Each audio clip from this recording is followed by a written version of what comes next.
आप देख रहे हैं एसपीएन 9 न्यूज और स्वागत है आपका हमारे खास कार्यक्रम किस्सा राजनीतिका में। कहते हैं जिससे आपको सबसे ज्यादा उम्मीदें होती हैं, वही आपको सबसे ज्यादा निराश करने की भी क्षमता रखता है। तभी हम कहते हैं कि तुमसे ये एक्सपेक्टेड नहीं था।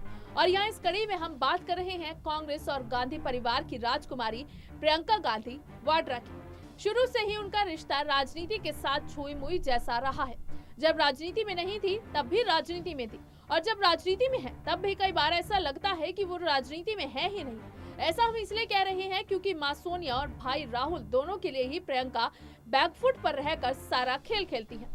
दरअसल 1999 में जब मां सोनिया गांधी पहली बार चुनाव लड़ी और बाद में जब बड़े भाई राहुल गांधी 2004 में पहली बार चुनाव लड़े, तब से ही वो राजनीति में नहीं होते हुए भी राजनीति में थी। मां और भाई को चुनाव जिताने का दारोमदार प्रियंका के ही कंधों पर होता था। दोनों पार्टी के बड़े नेता थे और स्टार प्रचारक भी। अमेठी हो या रायबरेली, एक तरह से चुनाव प्रियंका ही लड़ती और जीतती थी। और चुनाव के बाद भी वहां के जनता की बात सुनना और उनके लिए काम करने की जिम्मेदारी प्रियंका पर ही होती थी। बस वो लोकसभा में मां या भाई के स्थान पर बैठ नहीं सकती थी। आज से 10 से 15 साल पहले सोनिया गांधी से मीडिया द्वारा 2 सवाल पूछा जाना आम था। एक तो कि राहुल गांधी की शादी कब होगी, और दूसरा प्रियंका सक्रिय राजनीति में कब आएंगी। प्रियंका के बारे में सोनिया गांधी का हमेशा ही एक ही जवाब होता था, अभी उनके बच्चे छोटे हैं, वो जब भी राजनीति में आएंगी फैसला खुद उनका होगा। प्रियंका ने एक बार एक इंटरव्यू में कहा था कि उनके लिए राजनीति में उतना आकर्षण नहीं है जितना कि जनता की सेवा करने में है, और जनता की सेवा करने के लिए उन्हें राजनीति में आने की जरूरत नहीं है, क्योंकि ये काम वो बिना राजनीति में शामिल हुए भी कर रही हैं। राहुल गांधी 50 साल के हो चुके हैं और अभी तक कुंवारे हैं। अब मीडिया ने उनकी शादी के बारे में सवाल करना भी छोड़ दिया है। प्रियंका 2 साल पहले सक्रिय राजनीति में आ गई और अब जनता सवाल करने लगी है कि क्यों प्रियंका राजनीति में आई। जैसे कि कहावत है, सर मुंडाते ही ओले पड़ना, और ये बात प्रियंका पर एकदम सटीक बैठती है।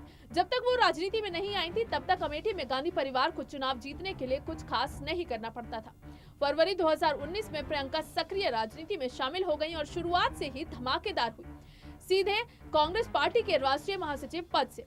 एक बार फिर अमेठी और रायबरेली की जिम्मेदारी प्रियंका के कंधों पर थी। अमेठी से भाई राहुल गांधी चुनाव हार गए। इसके बाद प्रियंका को झटका लगना और राजनीति से उदासीन हो जाना स्वाभाविक था।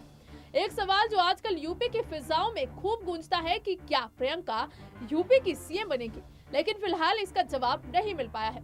एक लंबे समय तक राजनीति में होते हुए भी वो राजनीति में नहीं थी, पर अब भाई राहुल गांधी की तरह ही प्रियंका भी सक्रिय हो गई है। कारण साफ है, जिस तरह गांधी परिवार के नेतृत्व पर पार्टी के अंदर सवाल उठना शुरू हो गया है, वो किसी चुनौती से कम नहीं है। समय आ गया है कि अभी नहीं तो कभी नहीं।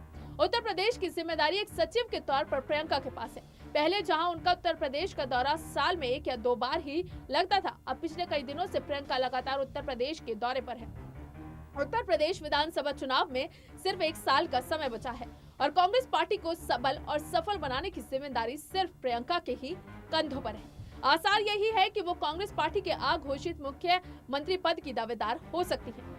कल यानी शनिवार को प्रियंका मुजफ्फरनगर जिले के बघरा में एक किसान रैली को संबोधित करने पहुंची थी। मंच से उनका जनता से परिचय कराया गया, ये कहते हुए कि अब उनके बीच उस परिवार का एक सदस्य आ रहा है जो परिवार जनता से कुछ लेता नहीं है, सिर्फ देता ही है। प्रियंका मुस्कुराते हुए माइक के सामने आई और ये तो साफ हो गया कि उन्हें भी चमचागिरी पसंद है, और जिस तरह से उन्हें मंच पर आमंत्रित किया गया वो गदगद दिखी। उस परिवार से प्रियंका का संबंध जो जनता से कुछ लेता नहीं है, सिर्फ देता है, बहुतों के गले उतरा नहीं होगा। अगर कुछ लेता नहीं है तो धोखाधड़ी से किसानों से हरियाणा और राजस्थान जमीन किसने ली थी, किस पर अब जमीन घोटाले की जांच और मुकदमा चल रहा है। कांग्रेस पार्टी के दामाद रॉबर्ट वाड्रा प्रियंका के ही तो पति है ना। एक समय था जब प्रियंका की तुलना उनकी दादी इंदिरा गांधी से की जाती थी।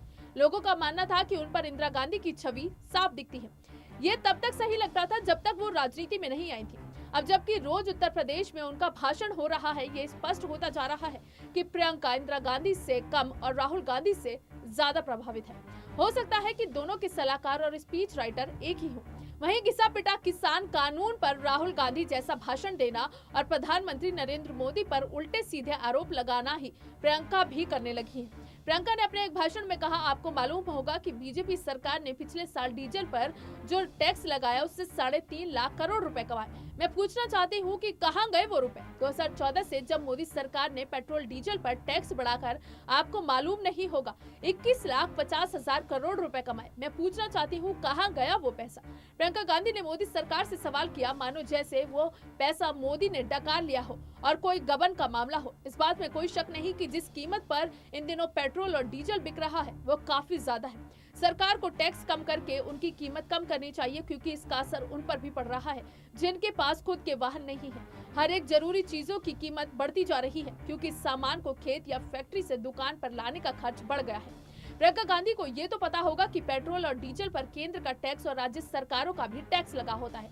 कांग्रेस शासित राजस्थान में पेट्रोल और डीजल इन दिनों सबसे महंगा बिक रहा है और इसका कारण है कि राजस्थान में किसी अन्य राज्य के मुकाबले पेट्रोल और डीजल पर वैट सबसे ज्यादा है। पेट्रोल पर 36% और डीजल पर 26%। इसके अलावा राजस्थान सरकार पेट्रोल पर 1500 रुपए प्रति किलोलीटर और डीजल पर 1750 रुपए प्रति किलोलीटर की दर से रोड सेस वसूल रही है।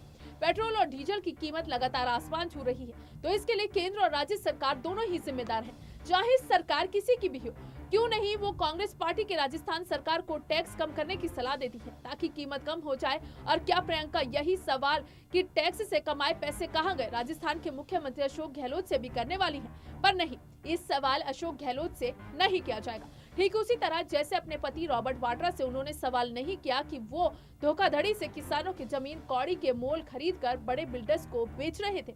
कथनी और करनी में काफी अंतर होता है और प्रियंका गांधी वाड्रा भी राहुल गांधी वाले रास्ते पर चलती दिख रही है। अगर जनता जो सब जानती है प्रियंका गांधी से भी निराश होती दिखी तो इसमें कोई ताज्जुब नहीं होना चाहिए। फिलहाल के लिए किस्सा राजनीति का में बस इतना ही। अगर आप किसी और किस्से के बारे में जानना चाहते हैं तो हमें कमेंट बॉक्स में जरूर बताएं और अगर आपको हमारा ये वीडियो पसंद आया है तो इसे लाइक शेयर एंड कमेंट जरूर करें। साथ ही साथ हमारे चैनल SPN9 न्यूज को भी जरूर सब्सक्राइब करें।